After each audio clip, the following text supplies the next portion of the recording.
सोचिए, आप सड़क पर चल रहे हैं, सब कुछ नॉर्मल है। अचानक एक गाड़ी रुकती है, उसमें से कुछ लोग उतरते हैं और आपको घेर लेते हैं। आपका अपराध क्या? आपने सही तरीके से हिजाब नहीं पहना। ना कोई वार्निंग, ना कोई एक्सप्लेनेशन, डायरेक्ट डिटेंशन।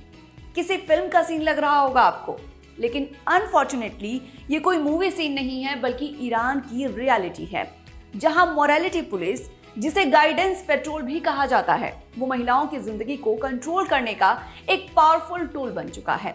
लेकिन सवाल ये है कि ये सिस्टम काम कैसे करता है और क्या ये सिर्फ कानून है या फिर कुछ और।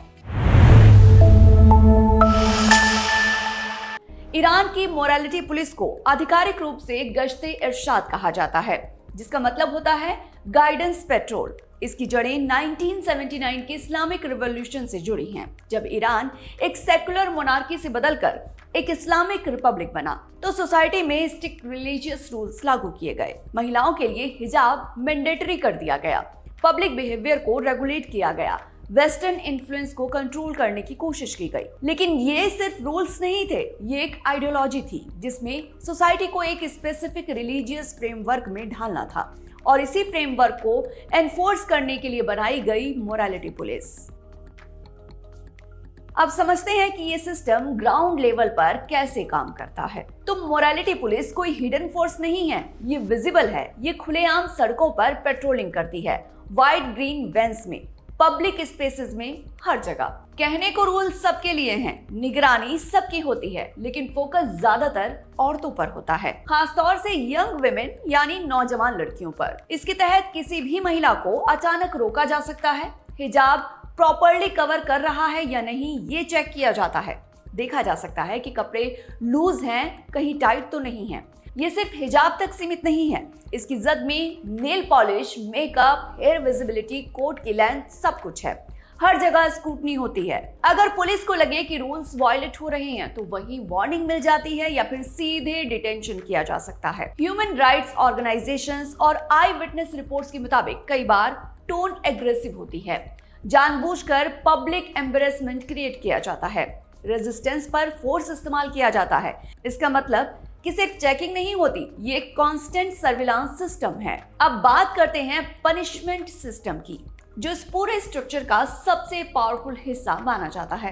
कभी कभी पहली बार सिर्फ वार्निंग दी जाती है, कुछ मामलों में मॉनेटरी फाइन यानी जुर्माना लगाया जाता है, और अगर उल्लंघन गंभीर माना जाए तो महिलाओं को वैन्स में बिठाकर डिटेंशन सेंटर ले जाया जाता है। यहाँ उन्हें इस्लामिक ड्रेस कोड सिखाया जाता है, बिहेवियर गाइडलाइंस दी जाती हैं, प्रॉपर कंडक्ट के लेक्चर्स होते हैं। कई रिपोर्ट्स में बताया गया है कि परिवार को बुलाकर अंडरटेकिंग साइन कराई जाती है। रिपीट ऑफेंस पर लीगल एक्शन भी हो सकता है, serious consequences, court cases, jail time, ये सब हो सकता है। कुछ इंटरनेशनल रिपोर्ट्स में ये भी सामने आया है कि डिटेंशन के दौरान हैरेसमेंट होता है, फिजिकल एब्यूज होता है और महिलाओं पर साइकोलॉजिकल प्रेशर भी बनाया जाता है। हालांकि सरकार इन दावों को मानने से साफ इनकार करती है, लेकिन लगातार आने वाली रिपोर्ट्स कुछ अलग ही कहानी बयां करती हैं। सबसे बड़ा इम्पैक्ट फिजिकल पनिशमेंट नहीं, बल्कि फियर है, एक कांस्टेंट डर कि कब, कहां और कैसे आपको रोक लिया जाए। अब सोचिए, अगर आप हर दिन इस सिस्टम के बीच जी रहे हो तो कैसा महसूस होगा।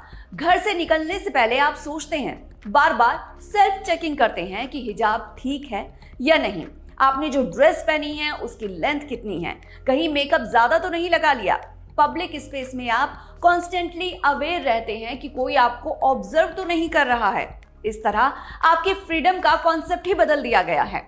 आप क्या पहनते हैं, कैसे चलते हैं, कैसे बिहेव करते हैं, सब कुछ रेगुलेटेड है। कई महिलाएं लूज यानी कि ढीला हिजाब पहनती हैं, सिस्टम से बचने के तरीके ढूंढती हैं। कुछ लोग विरोध में होने के बावजूद ओपनली प्रोटेस्ट नहीं कर पाते, लेकिन डेली लाइफ में छोटे छोटे एक्ट ऑफ डिफेंस करते हैं। ये एक इनविजिबल संघर्ष है जो हर दिन हर सड़क पर चल रहा है।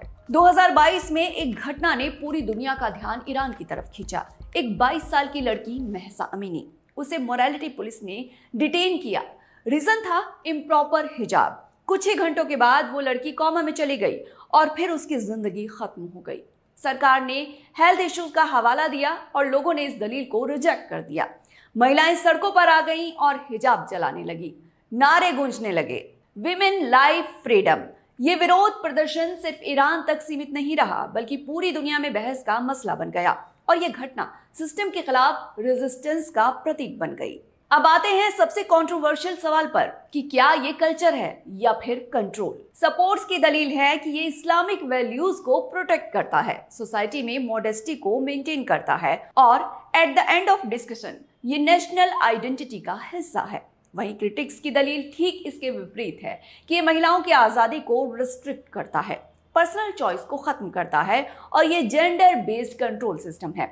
लेकिन सवाल वही है कि क्या कोई स्टेट ये डिसाइड कर सकता है कि आप क्या पहनेंगे, या फिर आजादी एक बेसिक ह्यूमन राइट है जो हर किसी को मिलनी ही चाहिए। दोस्तों, ईरान की मोरालिटी पुलिस सिर्फ एक इंस्टीट्यूशन नहीं है, ये एक सिस्टम है जो डेली लाइफ, आइडेंटिटी और फ्रीडम को शेप देता है। कुछ लोगों के लिए ये ऑर्डर और ट्रेडिशन है, वहीं दूसरे लोगों के लिए ये कंट्रोल और रिस्ट्रिक्शन है। लेकिन सच क्या है?